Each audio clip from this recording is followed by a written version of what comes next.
আমরা আগে থেকেই জানি না যে পেট্রোল পাম্পে এই ধরনের তেল বিক্রি বন্ধ হবে, এই ধরনের কোনো ধারণা আমাদের ছিল না।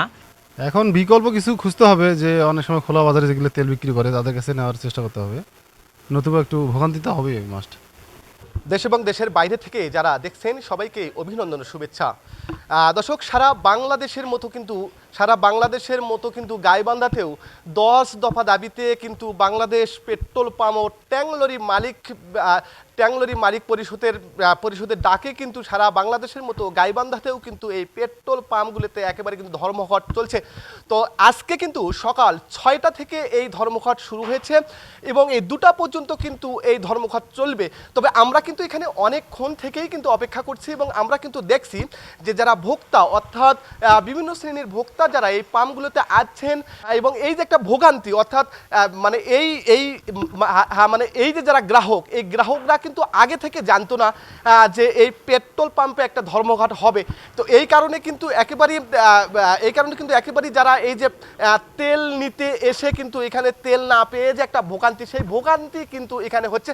হ্যাঁ, আমরা এখানে একটু কথা বলি। এই যে এখানে কিন্তু একজন কিন্তু গ্রাহক এসেছেন, এই যে আপনারা যে এসে দেখছেন যে এখানে তেল নেই, আসলে মানে এই বিষয়টা কি আপনারা কি এই বিষয়টা আগে থেকে জানতেন?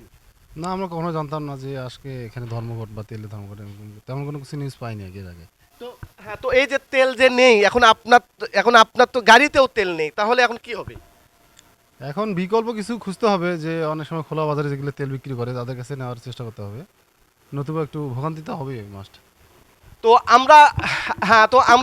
আমরা এখানে আরো একজনের সঙ্গে কথা বলবো, তিনিও এখানে এসেছেন কিন্তু তেল নেওয়ার জন্য।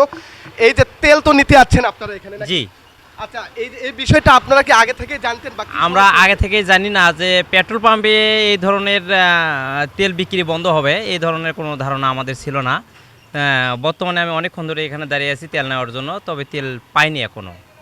আমরা কিন্তু এও দেখেছি যে একেবারে হেঁটে হেঁটে এই যারা বিশেষ করে বাইক নিয়ে আসছেন তারা কিন্তু হেঁটে হেঁটে এখানে এসে তেল নেওয়ার জন্য, তারপরেও যখন এখানে তেল পাচ্ছেন না সেখান থেকে কিন্তু একটা ভোগান্তি সহকারে অর্থাৎ মানুষের যে একটা কষ্ট সেটি কিন্তু হচ্ছে। তো এই যে বাংলাদেশ পেট্রোল পাম্প ও ট্যাংলরি মালিক ঐক্য পরিষদের ডাকে যে আজকে সকাল 6টা থেকে যে 2টা পর্যন্ত ধর্মঘট চলছে, সেই ধর্মঘট কিন্তু তারা যে দাবিটি করছেন সেটি হলো তেল বিক্রিতে যে কমিশন, সেই কমিশন 7% করতে হবে, 7% করতে হবে, সেই কথাই কিন্তু তারা বলছেন এবং এই সহ কিন্তু 10 দফা দাবি কিন্তু তারা কিন্তু তুলছেন। তো এই ছিল আমার কাছে গাইবান্ধা থেকে সর্বশেষ। রবিউল ইসলাম, সময়ের কণ্ঠস্বর, গাইবান্ধা।